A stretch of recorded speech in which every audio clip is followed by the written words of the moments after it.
Good morning mga kahanap bahay. Welcome to Finma Maayon, San Jose, Batangas.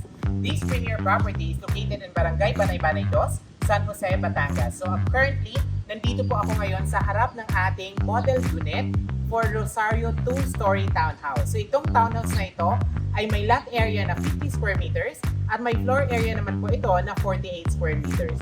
So andito po ako ngayon sa actual unit turnover ng ating mga bahay.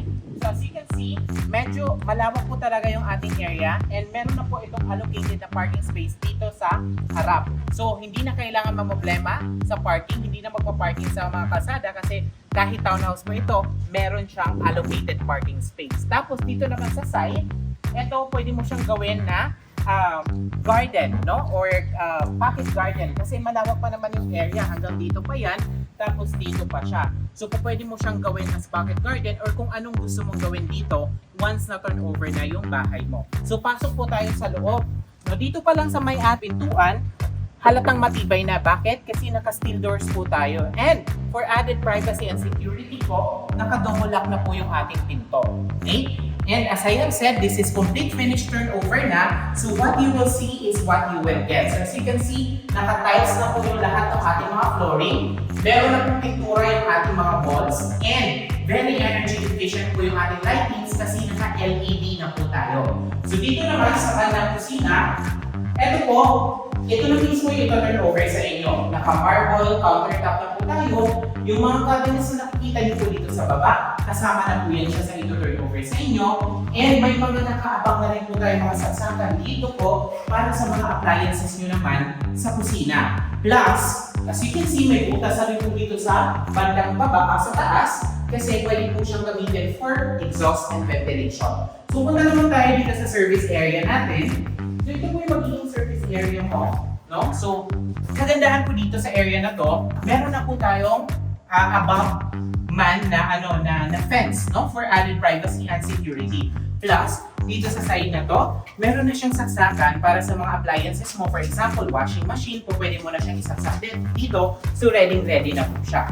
Alright? Tapos dito naman, meron tayo ditong ready na rin po na na sink, no? So pwede mo pa naman siyang i-improve once na turnover na sa inyo yung bahay. Okay? So ang doors po natin dito, ganun din, naka-steel doors po yan, tapos may double lock din po siya for security reasons. Alright?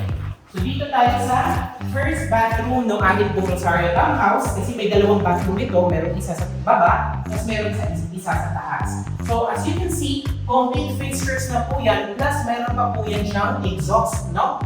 Ganon din po, LED din po yung ilaw. As you can see, talagang kompleto na, no? And nakakaluwag-luwag kasi meron tayong bidet, no? Iilan lang po mga bahay kung may bidet sa kanilang mga CR. And dito naman, wala po na sayang na space sa bahay na ito. Bakit? Kasi itong area na ito, pwede mo siyang gamitin as storage, no? Pwede mo siyang gamitin as storage ng mga cleaning materials or kung anong gusto mong itago na ayaw mong pakita sa mga guests or kung sino man ang papasok sa bahay mo. Right? So, akyat po tayo sa taas, no? Sa taas naman, no, as we go upstairs, yung ating metal, mga railings is naka-metal na po yan, talagang matibay. Yung ating pong staircases, na rin po yan, naka-tiles. And dito sa taas, may 2 bedrooms tayo. Then, meron tayong isa pa na toilet and bath.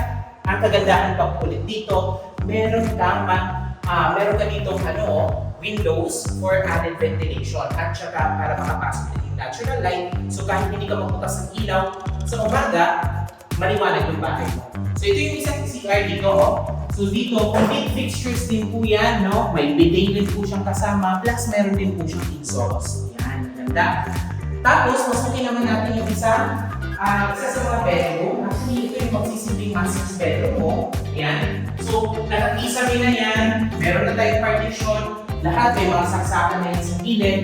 And kung titingnan mo, napakalaki po ng bintana for ventilation at natural light na makapasok dito sa natin sa room na to. Tapos dito, kung titingnan mo yan, itong extra space na yan actually, sooner pag na-turnover naman na sa'yo, pwede naman yung i-expand sooner.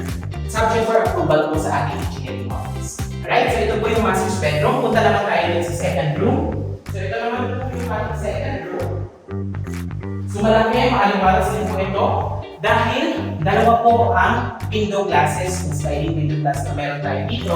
Kitang-kita mo dito yung ganda ng nature, no? Sabi ko nga, we are just in the boundary of Lipa and San Jose. So yung klima talaga dito, no, pang Lipa. So alam naman natin yung klima ng Lipa, malamig, maaliwalas. Dito talaga ma-appreciate mo yung kagandahan ng nature. Alright? So, kung gusto niyo po ng further details, gusto niyo malaman yung presyo, magkano, at kung ano-ano pang mga gusto niyo malaman dito sa Prima Maayos San Jose, Batangas, nandyan po yung aming page, mag-message po kayo.